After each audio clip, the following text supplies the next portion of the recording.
গণ অধিকার পরিষদের নেতা জনাব বাদল মেম্বারের স্মরণসভা গলাচিপা উপজেলার পাতাবুনিয়া বাজারে সন্ধ্যার পর অনুষ্ঠিত হয়েছে।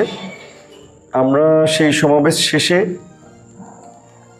10:30টার দিকে আমরা আমাদের গলাচিপা শহরে আমরা ফিরব। সেই মুহূর্তে আমরা জানতে পারি যে এই গলাচিপা দশমিনা থেকে বিএনপির মনোনয়ন প্রত্যাশী নেতা জনাব হাসান মামুনের অনুসারীরা রাস্তায় গাছ ফেলে রামদা হাতে, হকিস্টিক হাতে, ইট, আপনার গুলতি এগুলো নিয়ে তার বিভিন্ন জায়গায় আমাদের ব্যানার, ফেস্টুন সেগুলো ভাঙচুর করে। এখানে জনাব হাসান মামুনের সাথে আমার কোনো রাজনৈতিক বা আদর্শিক মিলও নাই, দ্বন্দ্বও নাই, কারণ তিনি বিএনপির কেন্দ্রীয় নেতা, আমি একটা দলের সভাপতি।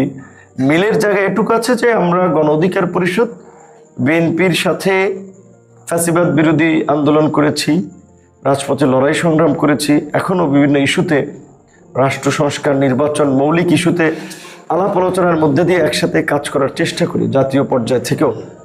সেখানে আঞ্চলিক পর্যায়ে জনাব হাসান মামুনের সাথে আমার ওই ধরনের কোনো রাজনৈতিক সম্পর্ক নাই। বিএনপির একটা বড় রাজনৈতিক দল, হাসান মামুন রাজনীতি করতে চাইলে, প্রোগ্রাম করতে চাইলে তার নেতাকর্মীদের নিয়ে করবেন। কিন্তু আমি যতদূর জানতে পেরেছি যে আমরা যখনই এলাকায় আসি একটা গণসংযোগ হয়, সাধারণ মানুষ এলাকার সন্তান হিসেবে তাদের যে একটা দেখার আগ্রহ, তারা আগে পত্রপত্রিকা দেখেছে, টেলিভিশনে বক্তব্য শুনেছে, একটা গণজোয়ার তৈরি হয়। এইটা দেখে মূলত তারা আসলে এই ঈর্ষান্বিত হয়ে এই আমাদের নেতাকর্মীদেরকে হুমকি দেওয়া, বিভিন্ন জায়গায় হামলা করা, এই কাজগুলো করছেন। বিশেষ করে আমি যখন এই জুলাইয়ের পরে আমি যখন এই পটুয়াখালীতে আসি প্রথম, সেই সময় এই গলাচিপার আমখলা থেকে আমাদের লোকেরা যাওয়ার পথে গাড়িতে হামলা করেছিল। এবং গত রোজার ঈদেও দশমিনার আলীপুরাতে আমাদের নেতাকর্মীদের খেলায় তারা সেই স্টেজ বেস্টেজ ভাঙচুর করে, এইবার ঈদের আগে এবং আসার পরেও আমাদের কয়েকজন নেতাকর্মীকে মারধর করে।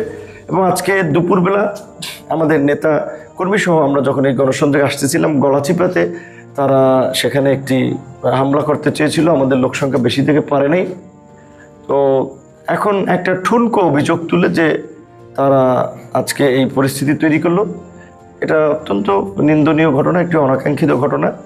বিএনপির শীর্ষ নেতৃবৃন্দকে জানিয়েছি, দেখি তারা কি ব্যবস্থা নেয়। আর এখন তো রাত্র 12:52 বাজে, আমরা 10:45 থেকেই এখানে অবরুদ্ধ আছি। আমাদের এখানেও আমাদের 500-700 নেতাকর্মী সহ এলাকাবাসী 1-1,500 লোক জড়ো হয়ে গেছে। আমরা চাইলে তাদেরকে প্রতিহত করে মোকাবেলা করে সামনে এগিয়ে যেতে পারি, কিন্তু এলাকায় একটা অনাকাঙ্ক্ষিত পরিস্থিতি, উত্তপ্ত পরিস্থিতি তৈরি হোক, সেটা আমরা চাইনি। যেই কারণে আমরা প্রশাসনকে সহযোগিতা করার জন্য আহ্বান জানিয়েছি। ইতিমধ্যেই পুলিশ এসেছে, সেনাবাহিনী এসেছে, তারা দেখছে পরিস্থিতি কিভাবে কি করা যায়, এবং বিএনপির নেতারাও খোঁজখবর রাখছেন। বাকিটা দেখা যাক কি হয়।